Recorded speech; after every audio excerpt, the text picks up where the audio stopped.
درود دوستان، پرهام هستم. اومدیم با یه ویدیوی دیگه. تو این ویدیو قراره بهتون بازار دیفای رو یاد بدم توی حوزه کریپتوها و بهتون بگم چطوری میتونید با پول خودتون، با کریپتوهایی که یه بغل گذاشتید و ازش استفاده نمی‌کنید، چطوری پول در بیارید، چطوری استخر نقدینگی بسازیم. تو این ویدیو همراه من باش، چون قراره یک روش درآمد جدید بهت یاد بدم که میتونه سودی خیلی خوبی بده. 300%، 400%، حتی 1000% در ماه. تو این ویدیو همراه من باش تا آخرش پر از نکات مهمه. حتما یه لپتاپ یا یه برگه چیزی کنارت باشه، نوت بگیر و ببین دقیقاً دارم به چی میگم، چون خیلی خیلی مهمه و میتونه برات پولساز باشه. قبل از اینکه ویدیو شروع کنیم یه لایک کن، کامنت بذار، دمت گرم. من تو این پیج کلی محتوای رایگان آموزشی برات میذارم، تحلیل میگیریم از همه بازارها. برو تحلیل منو ببین.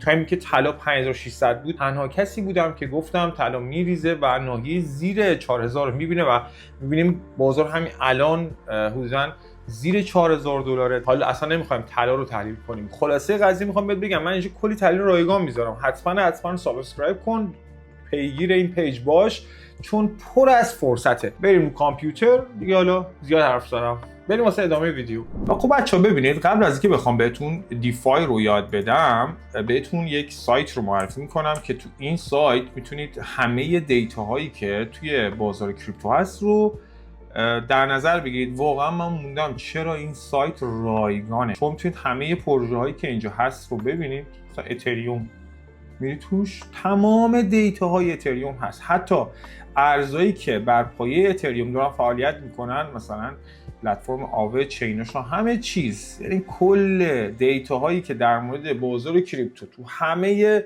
پروژه ها، همه ارزها، درآمدشون، همه چی رو بهتون میگه. مثلا اینجا من حالا توی مورفو بودم. به نظر من مورفو هم بچه‌ها حتما حواستون باشه، حدوداً $2 الان قیمتش. حالا اینو بهتون نشون بدم مهم توی این ویدیو.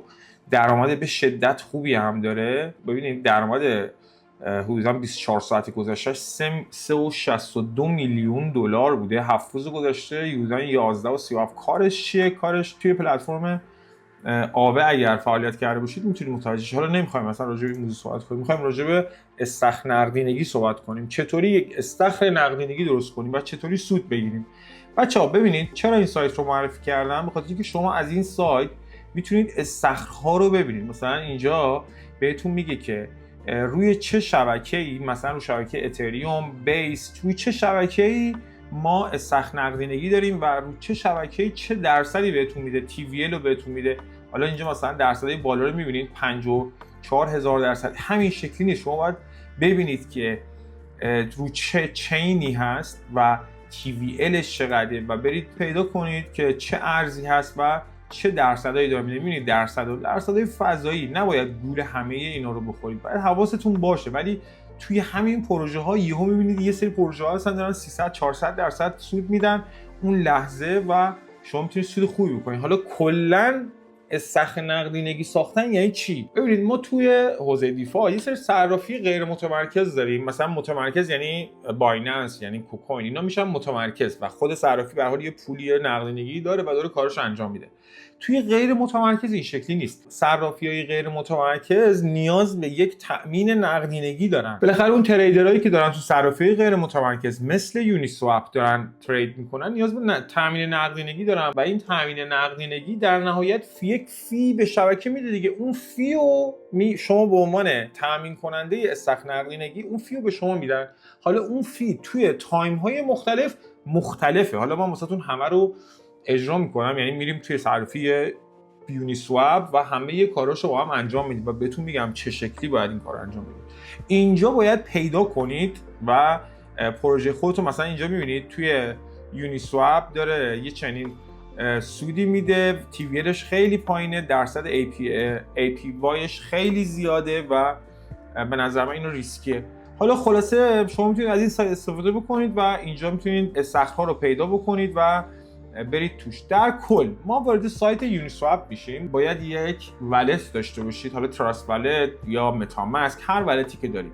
اینجا از این قسمت والت خودمون رو کانکت میکنیم. حالا من اینجا اسکن میکنم و والت خودم رو کانکتش میکنم. البته بچه این والت ترید منه و والد هولد من نیست و بیشتر با این والد ترید میکنم، دسترسی رو میدم و اینجا دارایی های من نشون میده. اینجا من 11 تا اتریوم دارم و حدوداً 822 تا لینک دارم و کل دارایی های منو اینجا به نشون میده. بچه‌ها از این قسمت یک گزینه داره، گزینه استخر یا همون پول رو میزنیم و اینجا یک چنین صفحه‌ای داریم. اینجا میتونیم پوزیشن‌های خودمون رو بگیریم.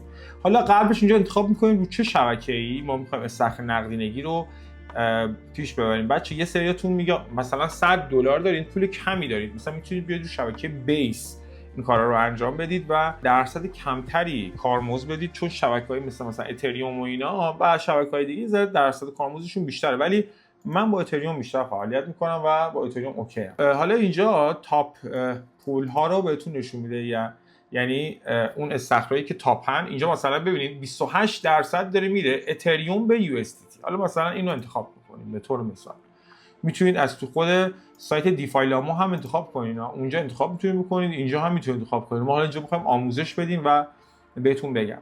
اینجا یک تایم فریمی هست، این تو این تایم فریم داره درصد فی ها یا درصد کارمزدی که تو اون زمان این صرافی داده شد رو داره نشون میده و اینجا داره 24 ساعت گذشته حدودا 67K ما در 24 ساعت گذشته روی این ارز کارمزد دریافت کردیم. TVL مون اینقدر و ولوم روزانمون هم اینقدر، همش منطقیه و اوکیه. و اینجا ما به 2 تا دارایی نیاز داریم، اتریوم و یو اس دی تی.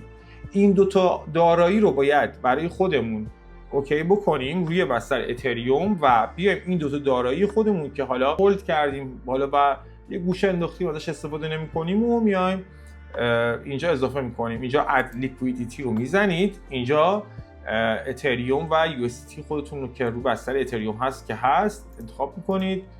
اینجا ما یک سری دیتا داریم. تو این دیتا ها روی درصد سودها، یعنی روی درصد کمیسیونی که بهتون میده نسبت به TVL فرق میکنه. مثلا اینجا منطقیش اینه که شما بذارین روی 0.3. چرا؟ چون TVL یعنی اکثر آدما دارن روی 0.3 استخر نقدینگیشون رو ایجاد میکنن و سود بیشتری اینجا داره به ما میده، یعنی تعداد تراکنش‌ها اینجا برای ما بیشتره و انتخاب میکنیم کانتینیو رو میزنیم.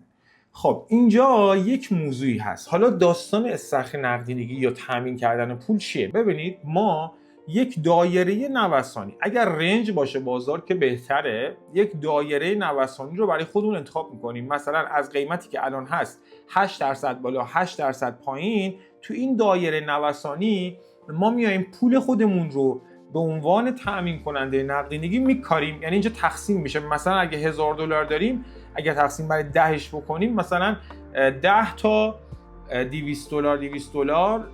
اینجا واسه ما پخش میشه و قیمت وقتی به این $200 ها برسه با اون تامین نقدینگی درصد پولی که داریم فیو به ما میره. یه چنین چیزیه. خب و اینجا میایین برای خودتون انتخاب میکنین. مثلا هر چقدر این کوتاه‌تر باشه و بازار رنج باشه شما سود بیشتری بگیرید. اینو هم در نظر داشته باشید. اگر از این بالا یا پایین به سمت پایین که میشه یو اس دی تی و به سمت بالا که میشه اتریوم، اگر از اینجا بزنیم بیرون، شما از این پوزیشن میایم بیرون و پولتون بهتون پس داده میشه و شما باید دوباره برید واسه خودتون پوزیشن بکارید.